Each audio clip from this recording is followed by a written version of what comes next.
Chers amis, bonjour. Nous avons aujourd'hui le plaisir de se retrouver en toute tranquillité, en toute sérénité chez Ergon, distributeur de montres de prestige au 58 rue du Faubourg Saint-Honoré. Alors pour la présentation du lieu qui est un lieu, un partenaire, un ami depuis un bon moment déjà, on vous remet la vidéo ici. Vous pouvez aussi retrouver toutes les vidéos précédentes que nous avons réalisées dans cette série chronologie autour des marques de montres Bulgari, Breguet, Chopard, Grand Seiko, Glashütte Original. Aujourd'hui, pour la première fois, nous allons partir dans un univers un peu différent, un peu plus récent, un peu plus massif, comme ma carrure, vous l'aurez compris, avec l'explication et l'histoire des montres Franck Muller.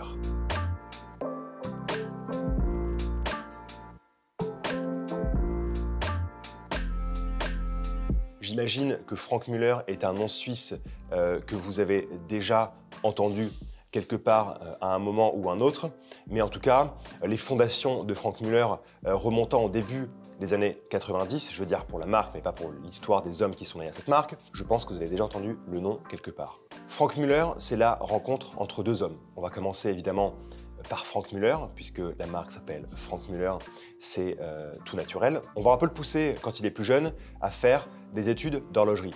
C'est une bonne chose, puisque finalement, il obtient le meilleur diplôme de l'école technique supérieure de l'horlogerie. À ce moment-là, en fait, on va lui offrir une montre Rolex en pièces détachées, et lui, plutôt que de la remonter facilement, il va la remonter en ajoutant un petit peu de créativité et en créant une montre qui n'existe pas chez Rolex. Il part d'une montre Day-Date, et il lui ajoute une petite phase de lune, un calendrier. C'est Jay-Z d'ailleurs qui porte cette montre, je crois en ce moment. En tout cas, bref, elle appartient à Jay-Z aujourd'hui. Lui, quand il vend cette montre-là, c'est un collectionneur suisse qui l'achète et qui la revend aux enchères quelques années après. En tout cas, bref, cet argent du début lui sert à lancer ses premiers émois en horlogerie. Après ce premier témoignage d'amour pour les montres, il arrive dans l'atelier du bien connu Sven Andersen, donc qui donnera un peu plus tard la marque de montres Andersen Genève, qui est une marque de montres assez prestigieuse, tout comme l'horloger Sven Andersen, où il restaure notamment des montres de poche prestigieuses pour Patek Philippe. Donc le niveau, il est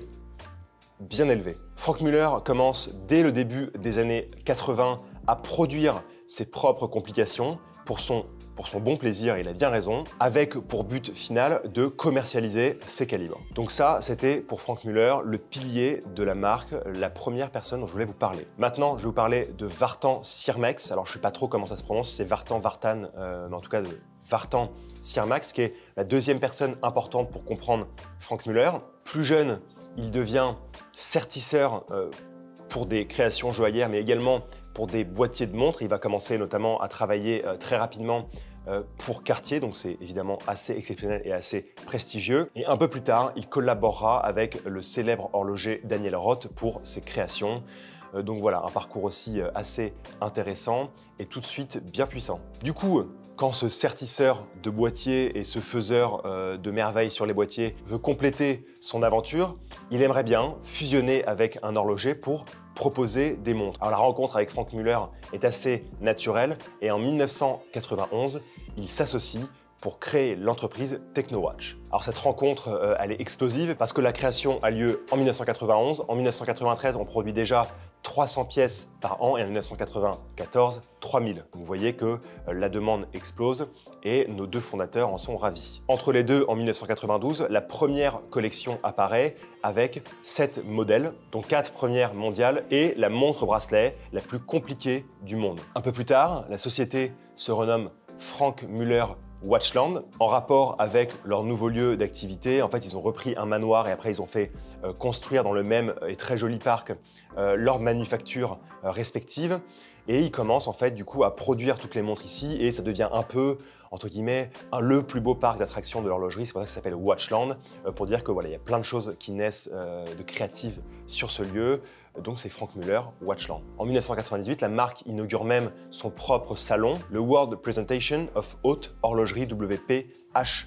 Voilà un nom à retenir puisqu'il existe toujours aujourd'hui. Le dernier s'est déroulé à Singapour de mémoire. Voilà, donc Franck Muller, c'est une marque indépendante qui veut créer son propre salon, qui ne veut pas à l'époque être racheté par un grand groupe forcément, qui va essayer de faire des petits rachats de sociétés horlogères, ce qu'elle va très bien faire. Bon, vous n'êtes pas sans savoir que quelques petits remous touchent la marque au début du 3e millénaire. Des remous qui seront vite enterrés et la marque se développera très bien par la suite.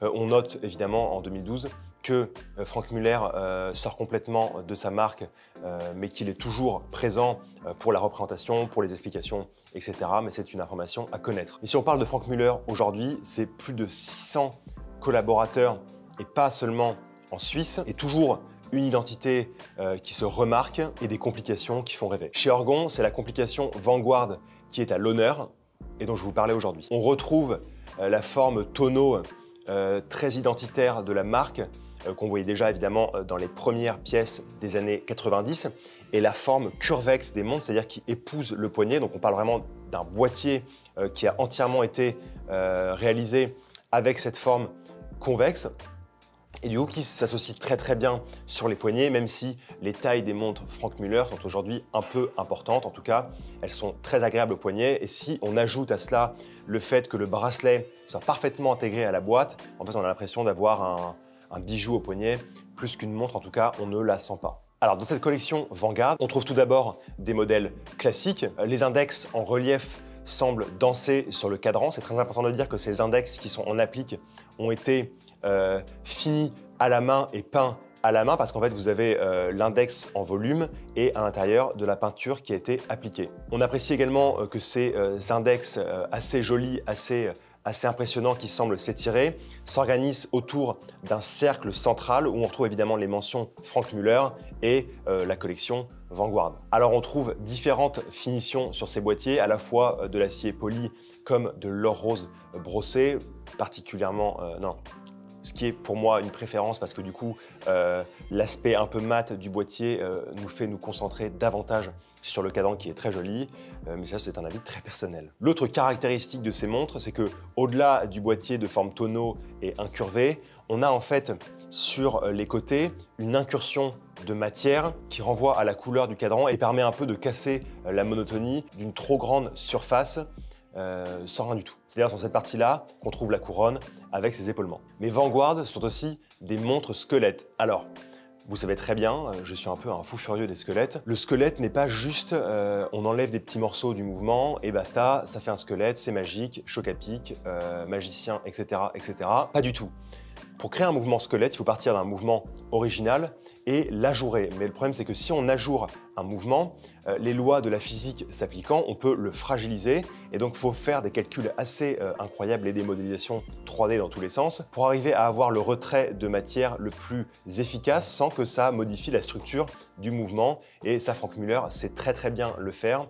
Ils ont d'ailleurs des horlogers et des horlogères spécialistes de l'ajourage et des finitions de manière générale qu'on peut retrouver sur un mouvement squeletté qui travaillent depuis des années et des années chez eux. Alors sur cette référence V45 S6 SQT, alors SQT pour squelette, vous l'aurez compris, on voit toutes les finitions qui explosent à notre visage. Les ponts de ce mouvement squelette ont été très délicatement brossés à la main, anglés aussi à la main. Alors l'anglage, je le rappelle, c'est le fait d'aviver les arêtes pour leur donner de la présence et surtout montrer qu'on a travaillé dessus, et ça donne un relief sur les ponts qui est absolument magnifique. On a également les roues qui ont reçu une finition brossée à la main.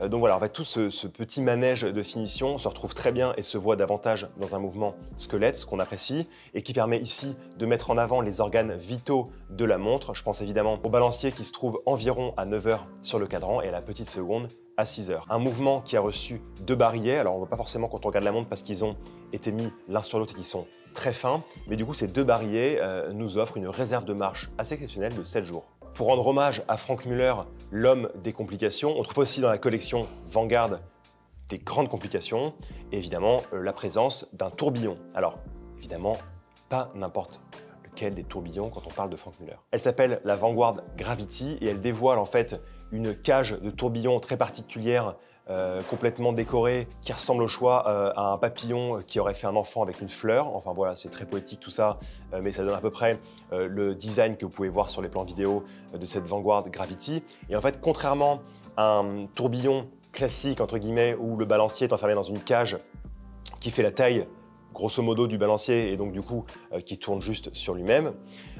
Dans la Vanguard Gravity, le balancier est enfermé dans une cage un peu plus grande, il est décentré et du coup il a une trajectoire un peu elliptique, ce qui est très sympathique. Entièrement pensée et développée en interne. Les différents composants et les ponts de cette cage de tourbillon offrent un joli spectacle pour une danse que nous voyons rarement ainsi. En plus de cette très belle danse de tourbillon, on retrouve, comme je vous le disais auparavant, un mouvement qui était entièrement squeletté. Donc vous avez toutes les finitions d'anglage, de satinage des ponts qui est absolument magnifique. Du coup, on voit complètement à travers cette cage de tourbillon très originale. J'avoue que c'est un délice pour les yeux. Si on rajoute en plus à cela la façon dont sont faits les chiffres, dont les finitions sont faites à la main avec cette peinture appliquée à la main, on a vraiment une très jolie montre, certes très clivante physiquement parce qu'elle a un visage assez rare et assez exceptionnel, et puis aussi elle a, il faut le dire, une taille importante qui ne conviendra pas à tous les poignets, mais en tout cas on ne peut que saluer ce bel objet et cette belle prouesse horlogère. Merci Franck Muller. Vanguard sont aussi des chronographes très sportifs, à l'image de la référence V45 CCGD SQT. Alors le truc, ça devient un code du métro. En tout cas, SQT, vous le retrouvez toujours pour le squelette. Donc vous avez un chronographe qui a à la fois du carbone dans son boîtier, un mouvement squeletté. On retrouve la petite seconde à 9 h et le totalisateur des 30 minutes du chronographe à 3 h. Et la partie la plus intéressante, dans le bas du cadran, on a une grande date. Donc je rappelle qu'une grande date, c'est l'indication de la date grâce à 2 disques bien séparés. Et ces 2 disques, on les voit complètement en transparence sous le verre saphir. C'est assez joli. On retrouve comme d'habitude sur les montres squelettées des superbes finitions sur les ponts, le satinage, l'anglage, etc. Mais ça, maintenant, vous en êtes familier avec ce que je viens de vous raconter sur l'histoire et les montres de Franck Muller. Bon, là, on est clairement sur une pièce très énervée, très sanguine, par sa couleur et par son carbone. Ça ne plaira évidemment pas à tout le monde, mais c'est pas le but de Franck Muller. Le but de Franck Muller, c'est d'avoir des coups de cœur, que les montres nous plaisent ou ne nous plaisent pas. Mais bref, en tout cas, nous, on apprécie énormément les montres Franck Muller par leur forme, par leur identité, qui a perduré dans le temps, et ce, malgré l'évolution de la marque. Et en conclusion, aujourd'hui, Franck Muller a toujours cette identité perceptible. Il est toujours un maître des grandes complications, c'est une certitude. Il aura toujours une place particulière aux yeux des amateurs de l'horlogerie et aux yeux des grands collectionneurs, c'est un fait. Voilà, j'espère que vous avez pu un peu saisir l'essence et l'histoire de cette marque Franck Muller, une marque qu'on a vue par-ci, qu'on a vue par-là, mais dont on ne prend jamais le temps de raconter le passé, l'évolution et les modèles. Donc voilà, je vous encourage à venir les passer au poignet au 58 rue du Faubourg Saint-Honoré chez Orgon, qui en a quelques très beaux exemplaires. Et moi, franchement, je crois que cette version Gravity, donc tourbillon, avec le sertissage intégral du boîtier, me plaît beaucoup et je vais repartir avec. Voilà, merci et à très bientôt. On vous aime.